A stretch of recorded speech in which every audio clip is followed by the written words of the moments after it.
But sometimes when you plant the seed, you don't see the flower or the tree for a time to come. You're planting the seeds. The flowering will come. Inshallah. Any more last questions before we end? I have a very critical question about the parents and the teacher. Sometimes you feel the kids need some help. Mostly, if you feel early childhood student, the speech therapy. You feel this child maybe take some resources from public school, and if the Sunday school he needs some more. But when you talk to the parents, parents deny you. They say, no, he is very good in school. So how will you approach these kind of situation? And the second thing, the other way around, I don't want to discourage the kid to come in there, and I don't want him to help back or just threaten him. Okay, I can help you back. Don't do that. So how you approach this kind of situation? That's really challenging because there's other things at play here. There's the parent's right to privacy of information. They don't have to tell you if the students are getting an IEP or any other type of special program at their regular school. I think as a community, we just have to stop seeing it as a stigma. Once parents, we have parents at the public school system that are like, my child needs special needs. And we say, well, no, your child is just immature. They'll grow out of it. No, they really need special needs. What has the public school community done that parents are dying to get their kids into a special education program, whereas we in the Muslim community, we have made it such a stigma that parents will go out of their way to deny that their kids are getting that kind of support. Well, at the public school, we've made it just a process. If your child needs help, we'll give them what they need. And we won't make them feel bad about it. That's our job. That's my job. I don't make them feel less than any other student for it, but I provide the resources that they need as an individual child.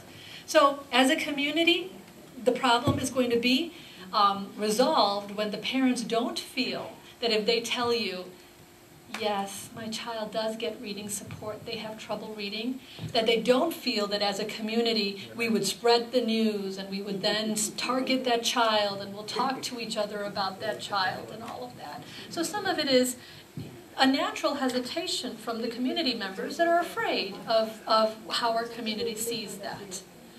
And the only way you can do it is if you've been teaching here year after year or a couple of years after a couple of years, you yourself gain a reputation of a fair, honest, caring teacher. And then you let the parents know. You say, you see, I'm seeing this, and I'm seeing this, and I'm seeing this in your student, in your child. Could you just please tell me, I think they must be in some other program at school. Could you let me know if they are, because I want to help them. I want to help them. But it's hard when I don't know what their needs are. And we don't have the time or the resources at the school to test them right now. I can't do a diagnostic test and there's no one to do it.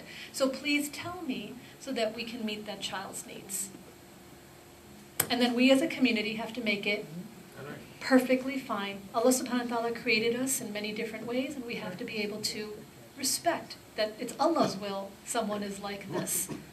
And it's not my right to judge.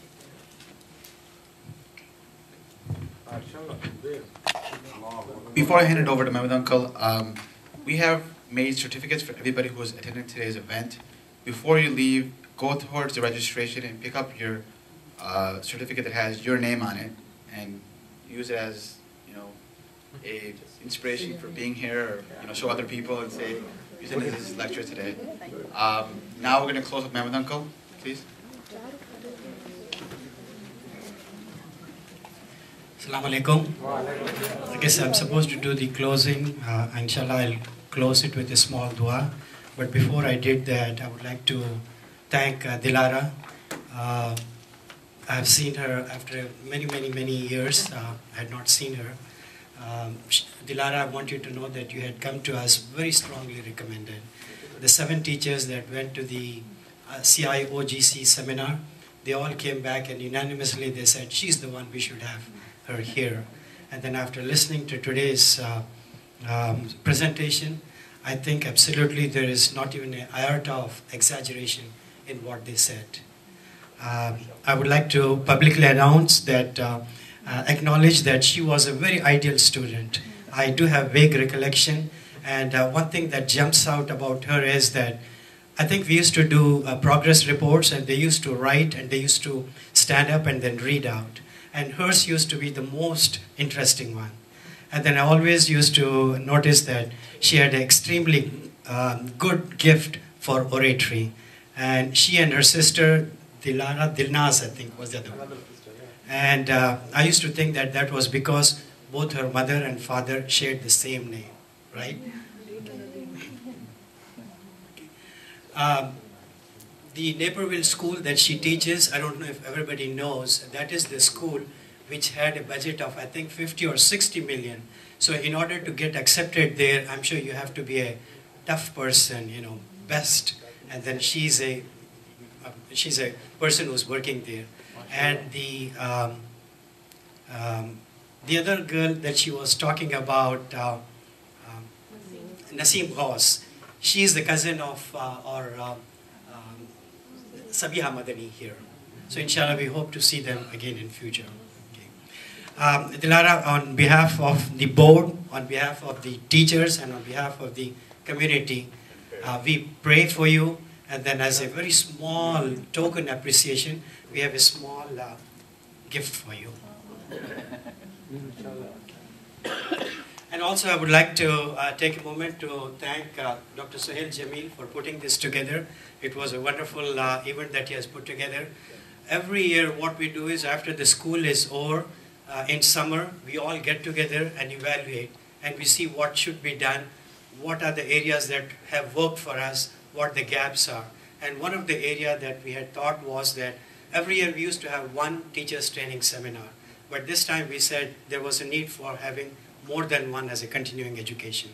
And we couldn't have a better person than Dilara for this. Thank you, Sohail. I'm going to close on a very, very small dua. Rabbana atina fid dunya hasnatan wa fil akhirati hasnatan wa qina azaban nar. Oh Allah, we thank you for giving us this opportunity that we are able to be a part of education system of our future generation. Oh Allah, help us so that we are always focused on our objective. Oh Allah, make sure that our objective is your pleasure. Oh Allah, we have a little bit of a challenge than other teachers because there are 3 subjects that are taught in the school: Quran, Sirah, and Aqidah, and we have to coordinate with other teachers also. So we have to walk that extra mile. Oh Allah, give us the guidance that we are able to establish a good rapport with the parents. Oh Allah, accept these humble efforts from us and make this a cause of our salvation. Assalamu alaikum.